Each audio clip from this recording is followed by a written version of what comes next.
we are watching the action in Gaza today, where Israel has told more than 1 million civilians to move south and do it quickly within 24 hours, a move that could signal that a ground invasion, the IDF, could be entering Gaza soon. All of it in retaliation for Saturday's attack by Hamas that killed more than 1,000 Israelis. Israel's retaliation has already killed more than 1,500 people in Gaza.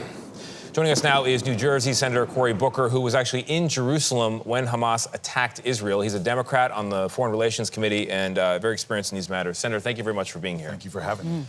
So what a difference a week makes. You were there to talk about peace and progress toward it. Instead, we're in a full-scale war. Israel says its goal is to break Hamas and to free the hostages, and it wants people to move out of the way right now in order for them to potentially do so. The UN says this is going to be a humanitarian disaster. Do you agree? Look, at the end of the day, Hamas and terrorist groups like it target citizens. Democracies are stronger when they follow the rule of law, and that's what Israel is subject to.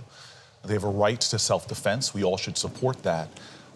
But as President Biden has already called out, we need to make sure that we do everything we can to avoid a humanitarian disaster. So to be specific, the UN says that 24-hour window to move the civilians out of northern Gaza into the southern part of the Strip is not enough time to move that many people. And also, by the way, they have nowhere to go in the southern part of the area because Egypt's border is closed.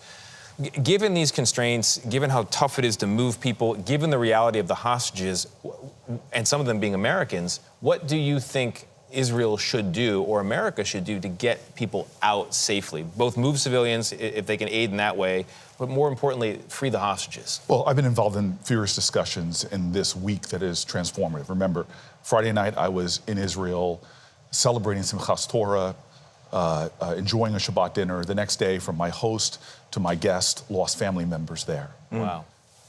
Hamas, and people forget this, this is a terrorist organization, and its founding isn't to stop the state of Israel, it's to kill Jews. It's a Hitler-like, Nazi-like, ISIS-like mission that they have to destroy and kill Jews between the Mediterranean and the Jordan River. Yeah. Right. No. They're looking to build a kind of caliphate on the destruction of populations. And what folks forget is what they have done consistently. Every time there is a real pathway to peace, Oslo Accords happen, Rabin and Arafat get the Nobel Peace Prize. What is their response? Targeting Jews in Israel, bombing buses, killings, kidnappings. And so here you have, and remember, I stayed in the region to continue meeting with the UAE, Bahrainis, people who joined the Abraham Accords. This was something incredible that was happening. You had the Saudis for the first time talking openly about normalizing relations with Israel. As MBS said on Fox News, every day we get closer, but the Palestinians must remain a part of it. My effort in Israel was to meet with Palestinian leaders and Israeli leaders to continue to push that message. We have an opportunity at peace, at two-state solution. And so what is Hamas's response? Just like after the Oslo Accords, when there's a real chance for the Palestinians to have peace, security, and their own state, the organization not only was founded to kill Jews, they founded and built themselves by terrorizing, look at the Amnesty International reports, by killing Palestinians, abducting Palestinians. Any opposition they have brutalized. And so this has to be seen in the context of what my mission is to continue, and why I'll go back with a bipartisan group of senators to Saudi Arabia within days to try to keep us on a pathway to peace while we also try to resolve this conflict. But right now, Senator, peace seems to be very elusive as we sit here today.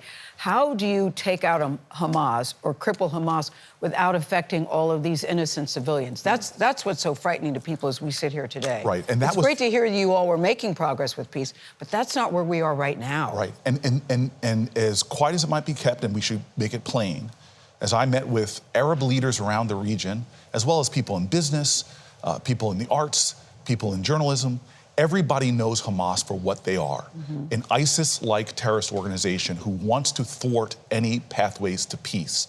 The response to that has got to be not letting them be victorious. And in fact, when you have Arab people, Arab leaders in other countries, telling me that we must destroy Hamas, that they are the impediment, that they, who have a great allegiance to the Palestinian people, know the destructive instincts of this organization that targets children, that targets elderly, that abducts and kills. So how do we let them not be victorious? Because right now, I'm not going to say they're winning, but right now it's very disturbing what is happening, what we're seeing.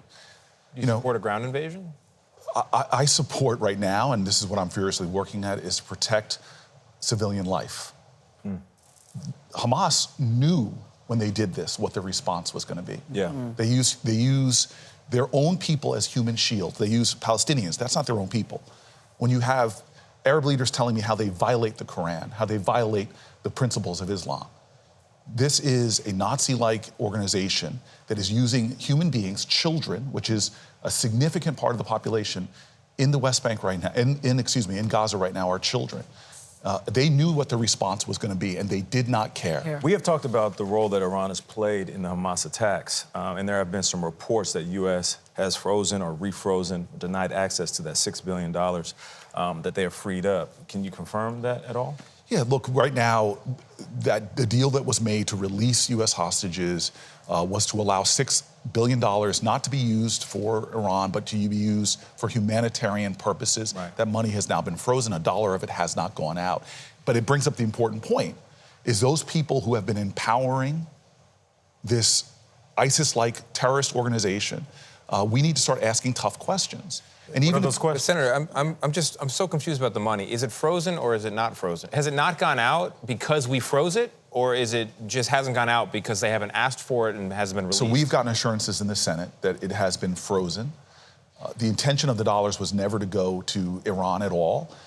It was a lot of checks and structures have been set up so it would only go to humanitarian relief. But even that now has been So that stopped. disinformation out there that the $6 billion has been used by Iran to help fuel what Hamas is doing. It is very frustrating that this issue that is not an issue, none of those dollars has come out. It's distracting us from what should be, as Americans, our fundamental concern. Yeah. Senator, I need to turn to a topic that in many ways pales in comparison to what we're going through right now and what we're discussing, but it is important to the future of and the operations of the Senate, and that is Senator Menendez, accused of taking bribes, accused of conspiring to act as a foreign agent. You've called for his resignation. Chuck Schumer has not.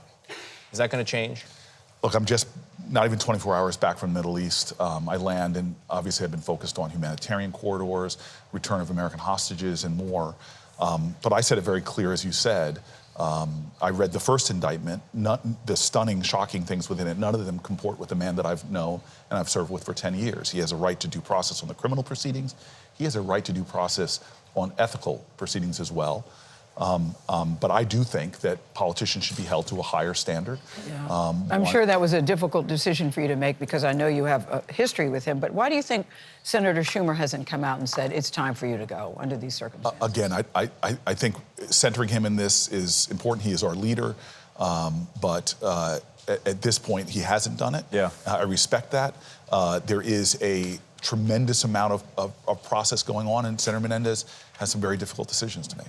All right. I hear you not wanting to wade into the Schumer part of this, but thank you very much for discussing so much else and for your work in Israel, and I look forward to talking to you more about it. Yeah, and you're going back, yeah. And be safe. Senator Cory Booker, thank you very much.